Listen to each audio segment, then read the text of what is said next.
folks, hope you're well. Zio here. So this last week I was actually out in BC on some training with the Coast Guard, but while I was there I actually had a chance to sneak away to Qualicum Beach. At the very end of my trip I had a chance to stay at Free Spirit Spheres, which is a bunch of spheres that are just kind of hanging up in the air actually, built by this guy named Chudleigh. They're incredible. There's 6 of them, and I don't know, I've just, ever since I saw one I was kind of attracted to stay at one. It's a bit pricey, but you know, for me it's kind of one of those, I wanted to experience it and I know the kind of work that somebody would put into it, so I really wanted to try it out, frankly. Not to mention I actually got some time with Tom. He showed me around the property, sat down with me for an hour, showed me his workshop, and yeah, we just had a fun little discussion, and so here's essentially some of the cliff notes of, you know, the discussions that we had and things like that. And yeah, between the Nick episode and this one, these are just folks that I sort of idolize essentially. So for me to get a chance to spend a day, a couple hours, and just kind of see what they're like, see what's kind of going on in their heads and stuff like that, it's just where I want to go with my craft and stuff like that. You know, these folks are just sort of fanatical and incredible with what they've created. So yeah, here's essentially that, and a quick 10 minutes or so with Tom. Hope you enjoy. Peace. My name's Tom Chudleigh, and I'm a power engineer and a biologist before that, and I've designed and built spherical tree houses so far. Well, the first one, Eve, worked, but it was only a 9-foot diameter. Okay. You know, when we went to Erin, it was 10.5 feet.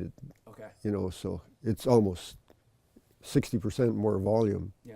Okay. You know, so. Oh, wow. Yeah. Yeah, I think Erin is 604 cubic feet, and Eve is only like 360 cubic feet. So. Okay.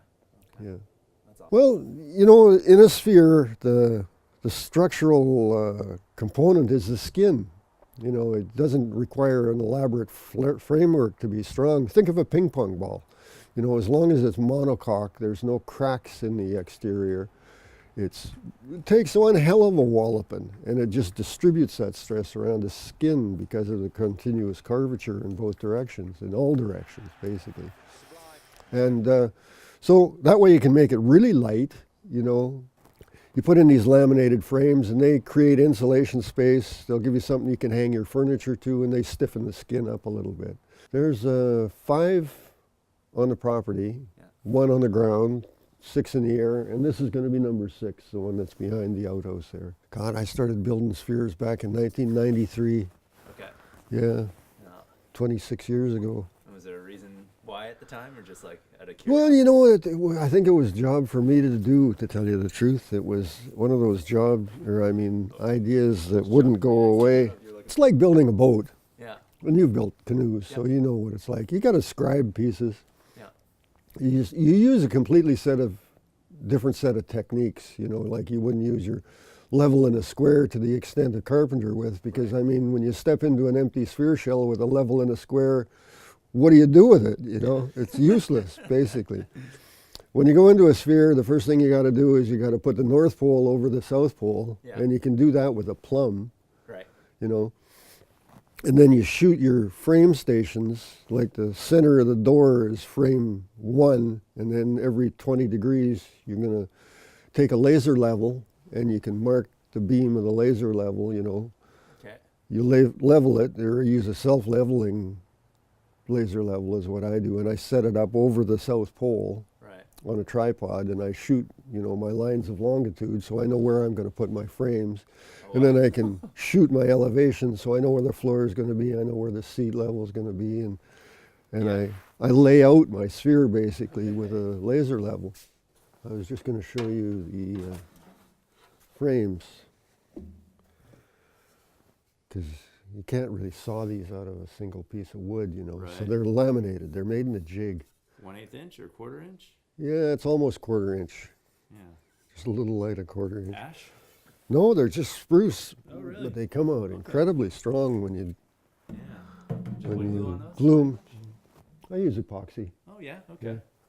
Yeah. And back here, this is windows. Oh, yeah. when I get the windows, I buy them from a manufacturer. Yeah. They come in square. Yeah. But what I do is I specify the diameter I want and the height of cord, the depth of cord, Yeah. so that I got the right radius to match the sphere. Yeah. And then they always fit into a recess on the sphere so wind can blow, and the outside of the sphere is just smooth. Okay. Yeah, I noticed that. That's And awesome. so what I can do is I use my bandsaw, and I've got 5 different sizes of window in the sphere. Yeah. But they've all got exactly the same curvature, so I can just cut them out with a bandsaw. I just basically have a pattern, and I can trace it, and then I cut it out. Oh, wow. Okay. This is a couple other sphere tools here. This one, this plumb. Yeah. That's your north. When you're up in the trees and you go to level a sphere, you can't look at a ball and tell if it's straight up and down. Right. It's not like a picture on a square wall where you've got reference points. Right. A ball, you just got nothing. So there's a ventilator at the North Pole, and basically what happens is this has got a bullseye that sits right on the top of the ventilator on the North Pole. So I can be up the trees and I can look at where that plumb is, and I can tell exactly which way I have to move the sphere to level it. Okay.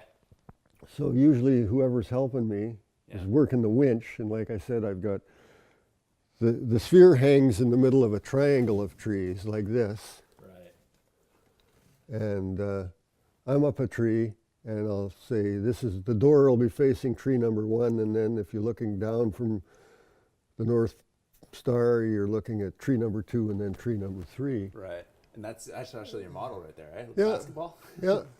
And what I do is basically I take the trees that are going to support the sphere, and I treat them like a mast, because if I'm putting a load on that side, I can come from the same point on the tree to the roots of a tree further out, and I can use it as a backstay.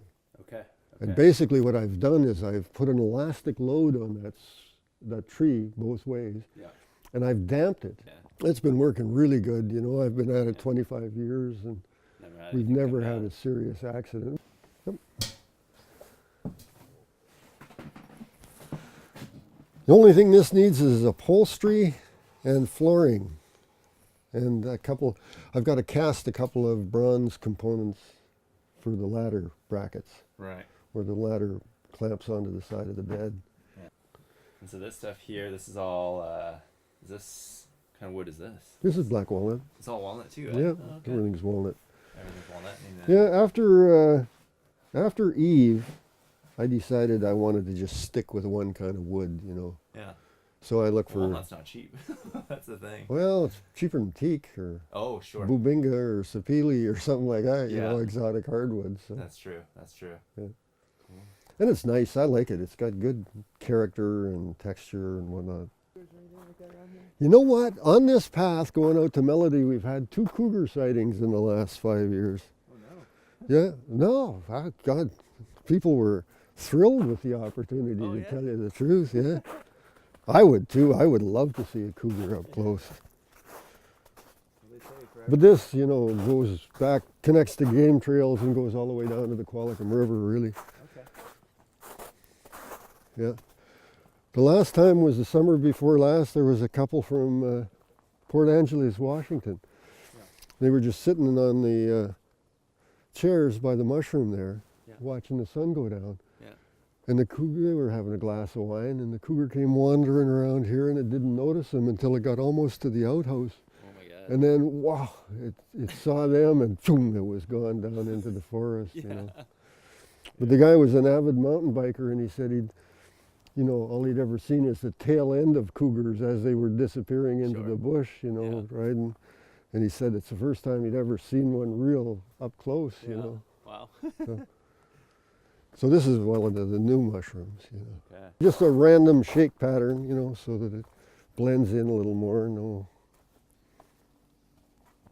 And then a composting toilet. Yeah. That's a sunmar. Beautiful. And as you can see, the guests decorate the walls.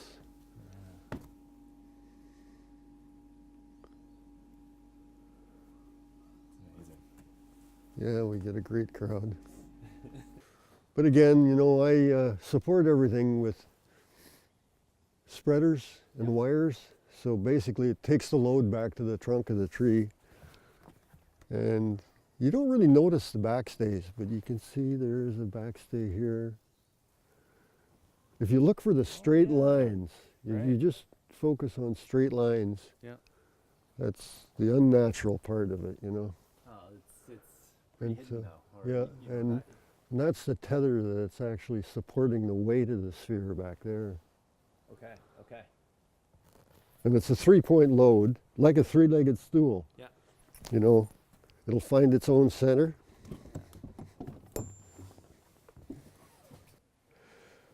And Melody, like I said, was the first attempt at a transformable sphere. So this has got a conventional Murphy bed, Andrew. But this is the bed. Yeah. And then to make it a little more practical, I put these 2 tables on the underside of the bed. Okay. Oh, cool. No unlocker there. Yeah.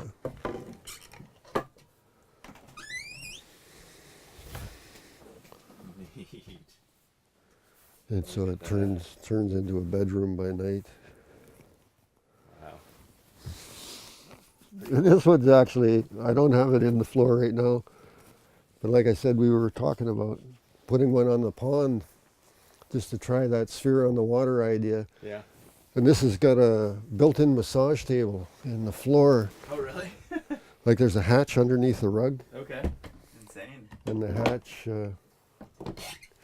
takes a folding massage table. So. Oh, wow. Okay. What's memorable is the people. We get an exceptional slice of humanity that comes and stays here, they're really, well, even if you look at the art in the outhouses, we put pencil crayons out so people can leave their mark, and we get exceptional people here. I guess what's next? Well, we're trying to buy some forest, really nice piece of forest, that's worth visiting. And we just rent this land, and there's no opportunity for expansion here. And I've got a couple of extra spheres that I can't even put up yet because of the zoning bylaws. It's zoned residential, and they don't want us doing a commercial operation on a residential property. So, and the thing is, to try and find commercial property that's got beautiful forest is a catch-22. There is none, because if it's commercial, why would they have trees on it, True. So, they log it because the trees are a valuable commodity, and oh, boy. God, snap up a piece of land while you can. It gets nothing but more expensive as you get older. Yeah. Yeah. Especially out this way. Yeah, for sure. Right on. Yeah.